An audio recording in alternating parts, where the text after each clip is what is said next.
Donc logique combinatoire ou système combinatoire. Pour une combinaison d'entrée ne correspond qu'une et une seule combinaison de sortie au circuit logique. C'est-à-dire chaque combinaison à l'entrée donne toujours le même résultat à la sortie, quel que soit le temps. Alors si on prend un exemple, on a par exemple ici une fonction logique, voilà, par exemple, à 3 entrées, une sortie. Donc puisqu'on a 3 entrées, on peut avoir ici 8 combinaisons. Bien sûr, les combinaisons de 0, 0, 0 jusqu'à 1, 1, 1, en passant par 0, 0, 1, 0, 1, 0, etc. Puisqu'on parle de la logique combinatoire, cela veut dire que chaque combinaison ici à l'entrée donne toujours le même résultat à la sortie, quel que soit le temps. Par exemple ici, une combinaison vous a donné un 1 ici, alors ça reste toujours un 1, quel que soit le temps. Si vous prenez une deuxième fois la même combinaison, par exemple ici 0, 0, 0, il donne toujours le même résultat, 1. Par exemple ici le 1 permet d'allumer cette lampe, il ferme le circuit et permet d'allumer cette lampe, ou bien cette sortie. À notre état, une autre combinaison différente a donné une sortie égale à 0. Donc l'interrupteur ne se ferme pas. Cela veut dire que c'est la deuxième lampe qui sera allumée. C'est la deuxième lampe qui sera allumée. Et ainsi de suite. Donc on va commencer par la fonction logique. Oui. Donc le symbole est le suivant. On a une seule entrée, une sortie avec un petit rectangle avec un 1 dedans. Les entrées sont représentées par des lettres minuscules, donc des minuscules, E, B, etc.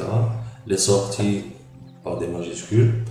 L'alimentation en général n'est pas représentée, donc sur les schémas logiques on ne représente pas l'alimentation. Et bien sûr, le nombre de combinaisons à l'entrée, c'est 2 à la puissance n entrée. Tout à l'heure j'ai dit que puisqu'on a 3 entrées, donc ça sera 8, donc c'est 2 à la puissance 3. Là on a une seule entrée, donc 2 à la puissance 1, c'est-à-dire 2 états. Soit E égale à 0, soit E égale à 1. Donc, on a 2 états. Premier état, si E égale à 0, la sortie est égale aussi à 0. Si E égale à 1, l'entrée égale à 1, l'entrée et la sortie est égale à 1. La table de vérité donne en entrée toutes les combinaisons possibles en binaire.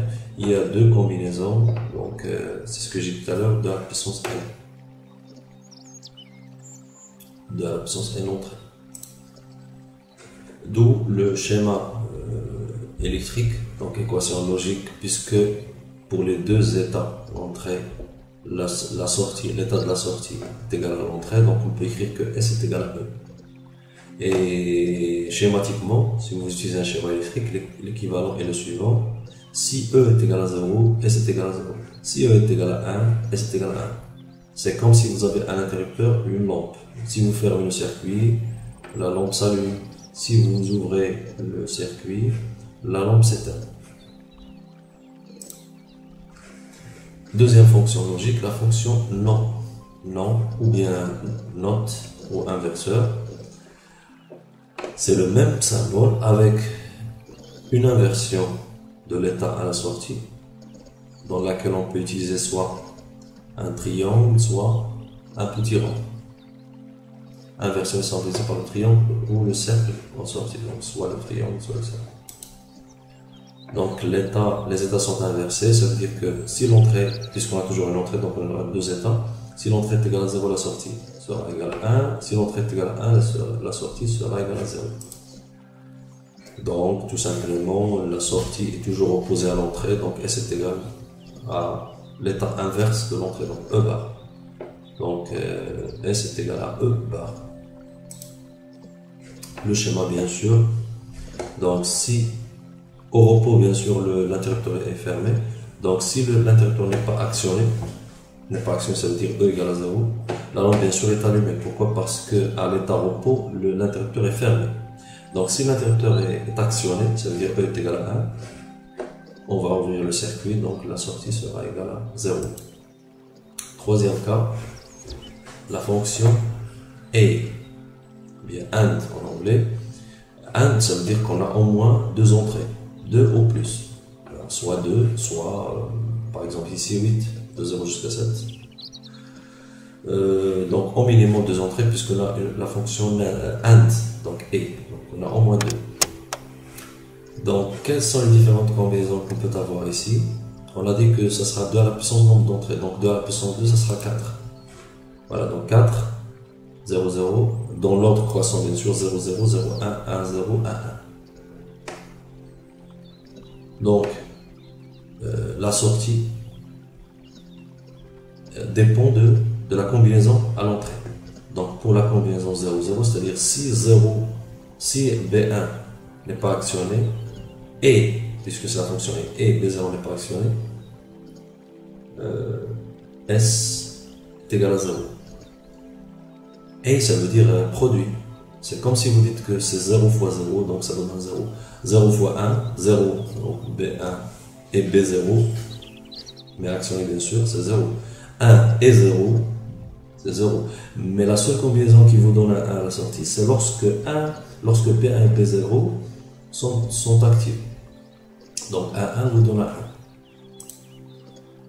D'où l'équation logique S est égal, donc l'état de S ici, S est égal à 1 quand lorsque B1 et B0 sont vrais ou bien sont égales. Les deux entrées sont égales à 1. Donc 1 fois 1. Donc c'est B1 et B0.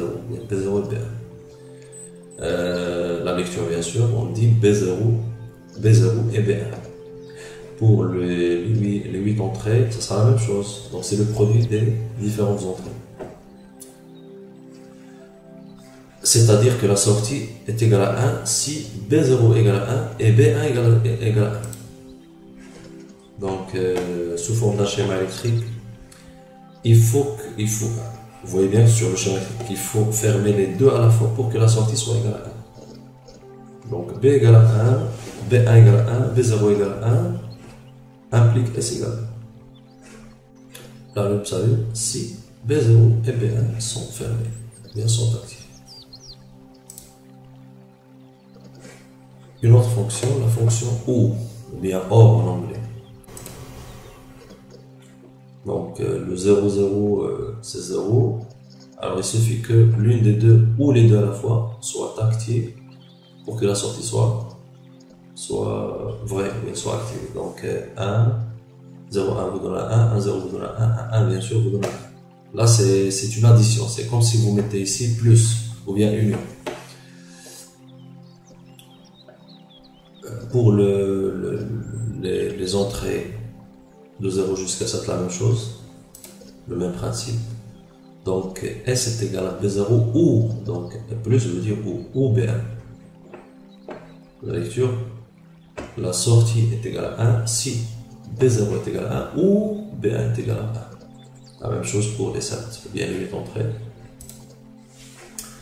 Sous forme d'un schéma électrique, il suffit de fermer l'un des deux pour que S soit allumé, ou bien fermer les deux à la fois pour que S soit allumé. D'où la lampe s'allume si B0 ou B1 sont fermés. Alors là, c'est la fonction A, mais inversée. Donc on l'appelle fonction logique A NOR, bien NAND en anglais. Donc tout simplement, on peut reprendre la fonction A et inverser les états de S sur la table de vérité. Donc pour la fonction A, il y avait ici un 0, 0, 0 et un 1. Alors là, ça devient un 1, 1, 1, 0. Donc, on peut la représenter soit en utilisant une fonction A, ensuite une fonction NOR, ou bien directement en utilisant la fonction NAND. Bien sûr, comme toujours, il faut au moins deux entrées.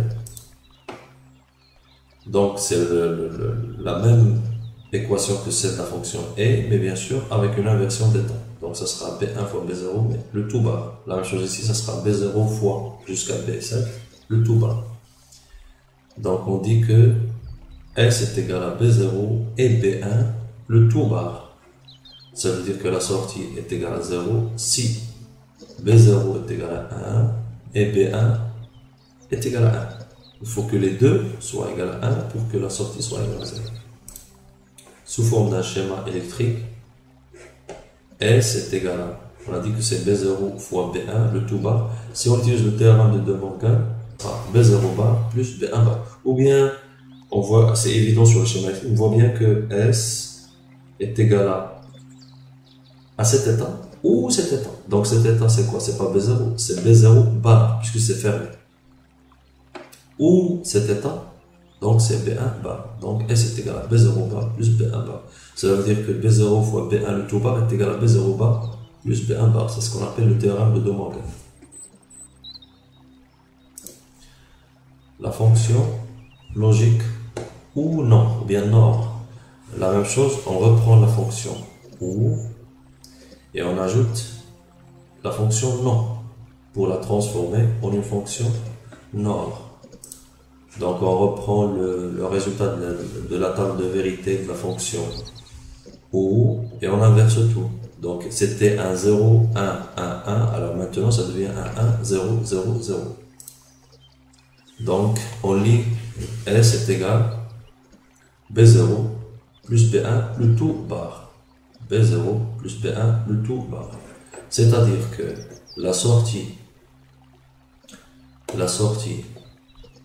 est égal à 0, S est égal à 0, si B0 est égal à 1, ou bien c'est B1 est égal à 1. Est égal à 0 pour les trois états suivants, pour les trois derniers états. De même pour un nombre d'entrées égal à 8, donc ce sera B0 plus jusqu'à B7, le tout bas. Sous forme d'un schéma électrique, il faut les mettre en série. Ça veut dire que S ne sera égal à 0 que si vous ouvrez l'un des deux, ou bien vous ouvrez les deux à la fois. Donc si vous ouvrez l'un des deux interrupteurs, S, la lampe n'est plus allumée.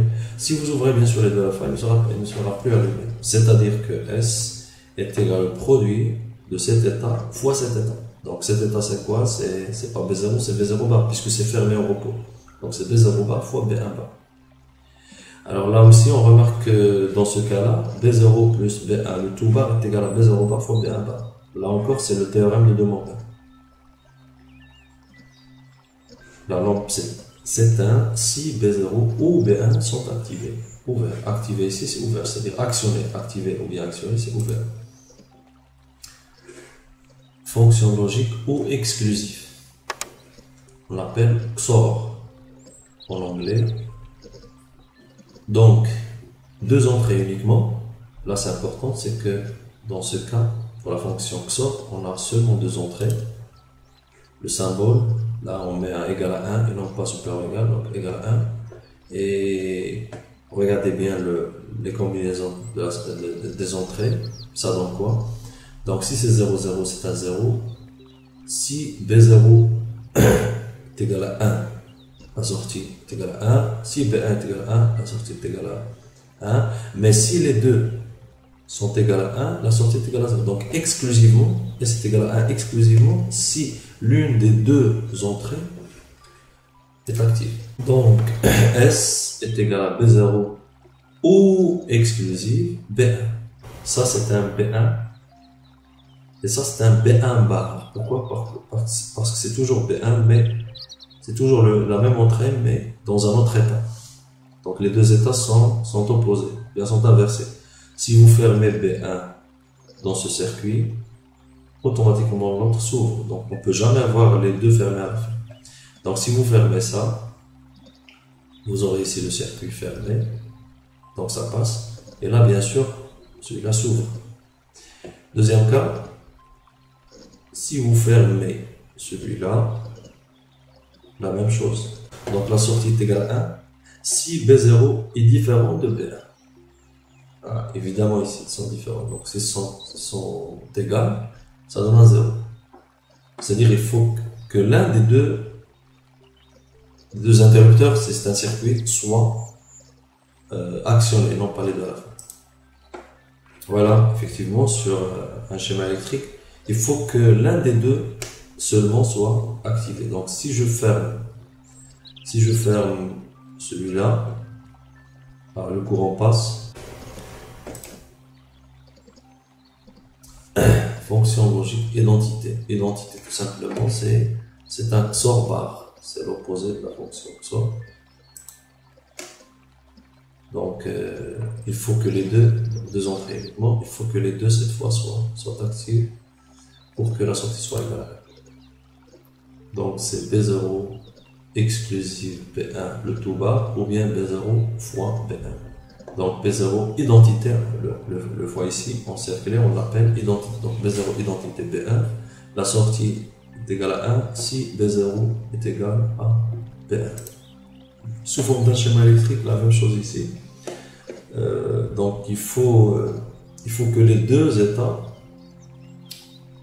soient activés en même temps. Donc, dans cet état maintenant, les deux sont ouverts et là, les deux sont fermés. Donc, le courant passe S égale 1. Si vous changez d'état, si vous fermez ça, alors celui-là va s'ouvrir. Si vous fermez celui-là va s'ouvrir. Donc, on aura les deux fermés ici. S est égal à 1 et bien sûr, les deux autres sont ouverts. Les deux autres états, c'est-à-dire le 0, 1 et le 1, 0, ne donnent pas une sortie égale à 1. Uniquement avec des opérateurs et non. Donc, NAND. Donc, on vous demande de réaliser les fonctions suivantes, mais avec seulement la fonction NAND et non. Alors, si on commence par la fonction oui, je sais que la fonction oui, c'est-à-dire S est égal à E. Donc, comment je peux écrire S est égal à E? Je peux mettre tout simplement que S est égal à E bar, c'est E. Alors, comment je peux représenter E bar, Donc, je vais tout simplement utiliser une première fonction NAND, E. Alors, la première fonction, c'est-à-dire j'utilise la même entrée deux fois, puisque dans la fonction A, il faut voir au moins il faut avoir deux entrées. Donc, la même entrée deux fois, ça me donne une sortie E bar. La sortie E bar, je peux l'utiliser encore deux fois pour une deuxième fonction NAND, et ça me donne la sortie E bar. C'est E. Donc, voilà. J'ai transformé la fonction oui en une fonction, ou bien en utilisant deux portes NAND. Alors, vous pouvez faire la même chose pour les autres fonctions. Uniquement avec les opérateurs, la même question, mais cette fois avec des opérateurs NOR. Pour la fonction oui, la même chose. Faire comme exercice d'entraînement et revoir le corriger sur le document cours. Alors, la table de vérité. La table de vérité permet de décoder le fonctionnement d'un système logique. On appelle ça la table de vérité. On l'a vu sur les exemples précédents, sur les fonctions logiques. C'est l'outil graphique le mieux adapté pour traduire ce fonctionnement en équation. La table de vérité donne en entrée toutes les combinaisons possibles en binaire. Là, vous avez par exemple, puisqu'on a trois entrées, donc on a dit que le nombre de combinaisons totales, c'est 2 à la puissance nombre d'entrées. Donc 2 à la puissance 3, c'est 8. Donc ça sera de 0, 0, 0 jusqu'à 1, 1. Mais bien sûr, dans un ordre croissant. Dans un ordre croissant, ça veut dire, on appelle ça un code binaire naturel. On vous donne par exemple des sorties. Alors par exemple, S1 est égal à 1 pour une seule combinaison. C'est la combinaison 1, 0, 0. Donc c'est 1, 0, 0. Pour la deuxième sortie, attention ici on a trois entrées, mais on a plusieurs sorties. Donc pour la deuxième sortie, cette sortie est égale à 1 pour les combinaisons 0, 1, 0 et 0, 1, 1, 1. Et pour la combinaison 1, 1, 0 et 1, 1. Et encore une troisième sortie qui est égale à 0 pour une seule combinaison. C'est pour la combinaison 1, 0, 0. Alors que pour les autres combinaisons, S3 est égal à 1. Donc, je peux chercher une équation à partir de la table de vérité. Par exemple, ici, on a deux entrées seulement. On a la sortie, une seule sortie, donc 1, 1, 1, 0. Donc, je peux écrire une équation S en fonction des entrées. Alors je crois qu'on a déjà vu cet exemple. C'est la fonction NAND. Pour cet exemple, on a S, la sortie c'est S, l'entrée c'est B0, B1, mais bien sûr, puisqu'on a ici une fonction non, donc pour la fonction OU ici, on a S est égal à B0 bar plus B1. Donc les combinaisons qui donnent un S est égal à 1 sont la combinaison 0, 0, S est égal à 1, la combinaison 1, 0, S est égal à 1, et la combinaison 1, 1, S est égal à 1. La seule combinaison qui donne un S égale à 0 est la combinaison 0, 1, qui correspond à 1. B0 est égal à 1 et B1 est égal à 0.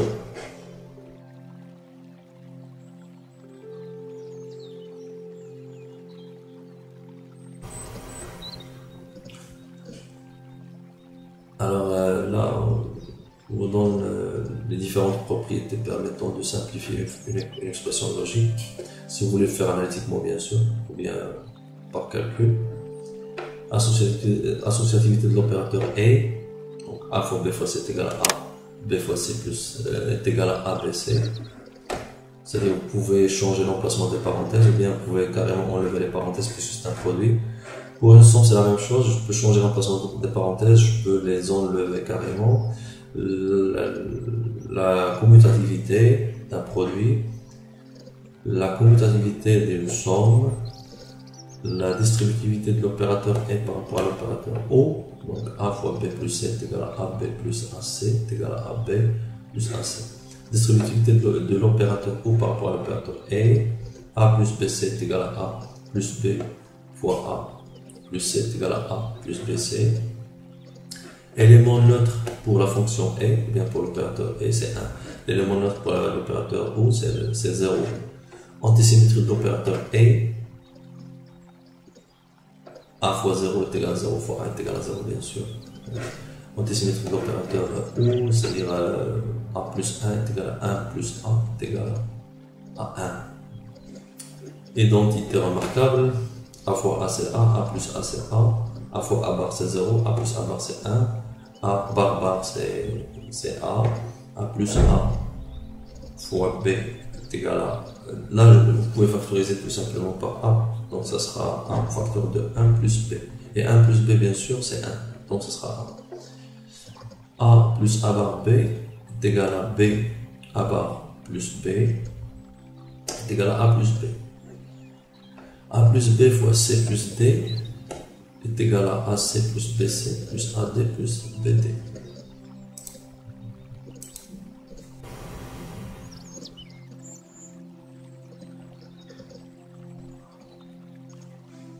Donc la méthode de Carnot. Le tableau à deux variables possède 4 cases. Donc là on a transformé la table de vérité en un tableau de Carnot.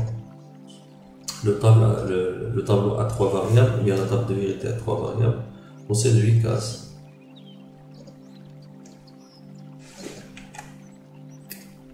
Le tableau à 4 variables possède 16 cases. Bien sûr, ici on utilise le code Gray.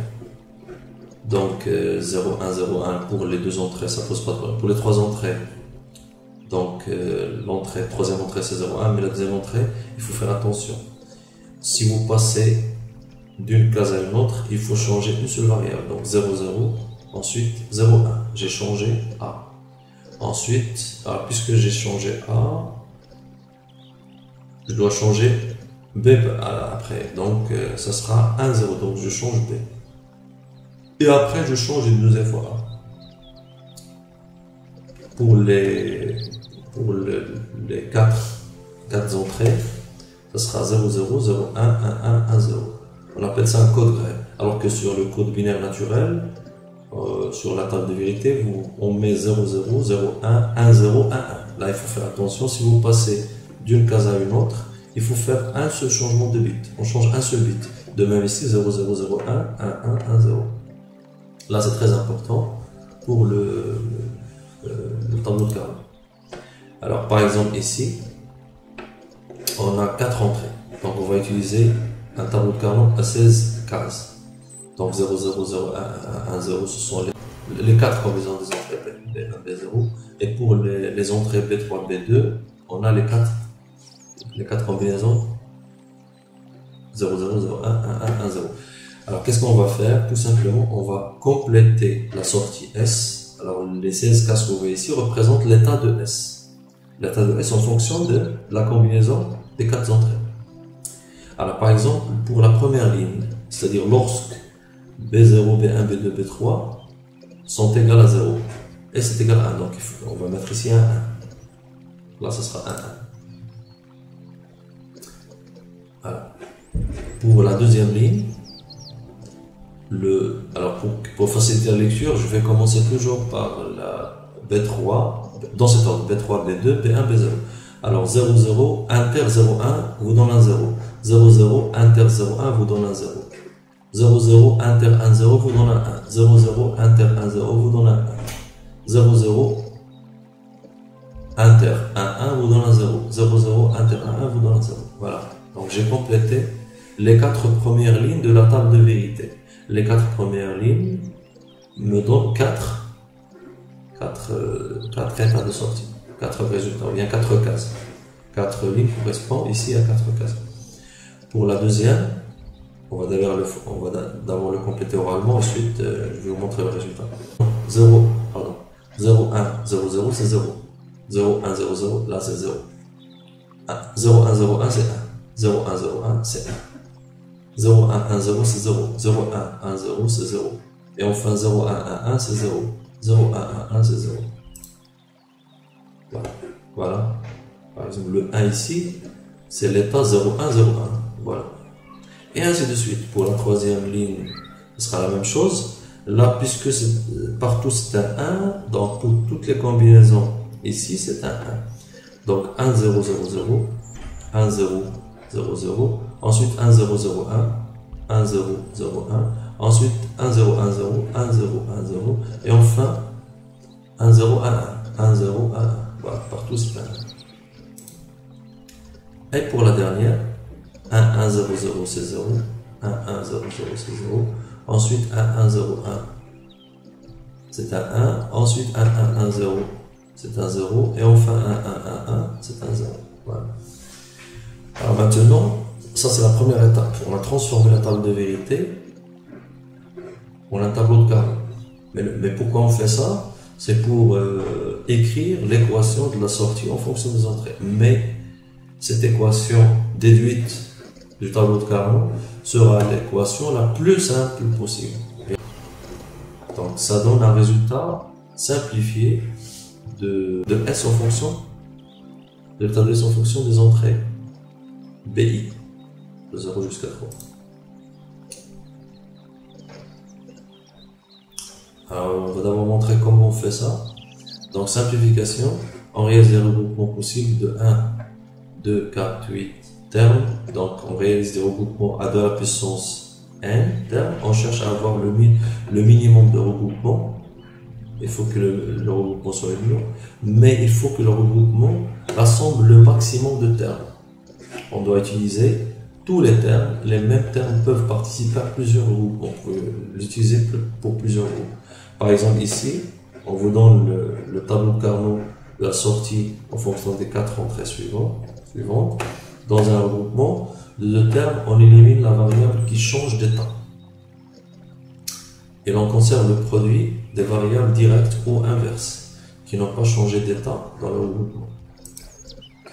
Alors par exemple ici, le regroupement qu'on peut faire ici est le suivant. Pourquoi? Parce qu'il ne faut pas oublier que le tableau de Carnot normalement est un cylindre. Ça veut dire quoi? Ça veut dire que après l'état 1, 0, on peut recommencer et revenir à l'état 0, 0. C'est-à-dire que la dernière colonne est adjacente à la première. Donc, puisque c'est un cylindre, je peux regrouper le 1, le premier ici, le 1, l'état 1 ici, à cet état. Pourquoi? Parce que les deux colonnes, 0, 0 et 1, 0, sont adjacentes. J'ai dit qu'il faut imaginer que le tableau de Carnot est un cylindre d'axe vertical. Alors, voilà le premier regroupement. Il y a un deuxième regroupement Bien sûr, je peux regrouper 3, c'est pas une puissance de 2. Je peux regrouper, je peux faire ça. Mais je peux aussi faire ça. Donc, on a dit qu'il faut regrouper, on cherche à avoir le minimum de regroupement. Normalement, j'aurais pu faire ça, puisque j'ai le droit de regrouper, d'utiliser le même terme pour plusieurs regroupements. J'aurais pu faire ça, donc 2-1, et ensuite ça. Mais il faut faire le minimum de regroupement. Donc, je peux prendre directement ce regroupement. Voilà, c'est ça. Alors maintenant, comment on détermine l'état de la sortie? Alors il faut voir, c'est quoi qui change si je passe de la première colonne vers la dernière. Normalement, je passe dans le sens opposé, c'est-à-dire puisqu'ils sont adjacents, je peux passer de 1,0 jusqu'à 0,1. Donc je constate que B1 a changé d'état. Donc B1 ici est égal à 1, là est égal à 0. Ça veut dire que la sortie ne dépend pas de B1. Ça veut dire quel que soit B1, puisque B1 change. Alors que B0 n'a pas changé. Donc ça dépend, la sortie dépend de B0. Mais quelle valeur de B0? La valeur 0. Donc ça, c'est le 0 correspond à un B0 bar. Et donc ça, c'est suivant la colonne. Suivant la ligne, on travaille sur la même ligne. Donc le S dépend de l'état de B3 et de B2, mais quel état? L'état 0, 0. Donc résultat final, il faut avoir S est égal à quoi? Il faut avoir un S qui est égal, pour que S soit égal à 1, il faut que B2 soit égal à 0 et B3 égal à 0 et B0 égal à 0. Donc c'est B0 bar fois B2 bar fois B3 bar. Et pour la deuxième, ici, alors on est sur la même ligne, donc on peut mettre directement que c'est B3 bar fois B2. Fois quoi? Fois l'état de l'entrée qui ne change pas. Donc c'est B1. Et donc quel état? État 1. Donc résultat final, B3 bar fois B2 fois B1. Donc S est égal à B3 bar, B2 bar, B0 bar, plus B3 bar, B2 fois B1. Un deuxième exemple. Dans un regroupement de 4 termes, on élimine les deux variables qui changent d'état.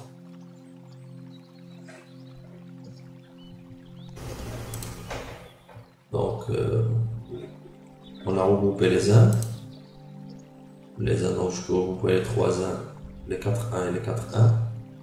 Puisque c'est un cylindre, même dans le sens horizontal, axe horizontal, c'est aussi un cylindre dans les deux sens. Donc le regroupement rouge me donne B2 bar et le regroupement bleu nous donne B0 bar. Donc S est égal à B2 bar plus B0 bar. Une remarque, c'est qu'on a le nombre de 1 supérieur au nombre de 0, donc on peut regrouper les 0 et déterminer S bar. Ensuite, on peut déduire S. Par exemple, ici on regroupe les 4 0, donc S bar est égal à B2 fois B0. Donc S est égal à B2 fois B0 de tout bar, est égal à B2 bar plus B0 bar. Même résultat que celui qu'on a trouvé en regroupant les 1. La même chose ici, regroupement à 4 1, regroupement à 4 1, puisqu'il faut prendre le maximum possible. J'aurais pu prendre un 1, mais je prends le maximum. Il me reste un 1 ici, donc ça, je peux rien faire, donc je peux le regrouper seul. Dernier exemple. Donc on va d'abord regrouper les 1 bleu. Le regroupement bleu est égal à B2 bar, B0 bar. Le deuxième regroupement vert est égal à B2, B1 bar, B0. Et enfin, le troisième regroupement, les 4 1, est égal à B3, B2 bar.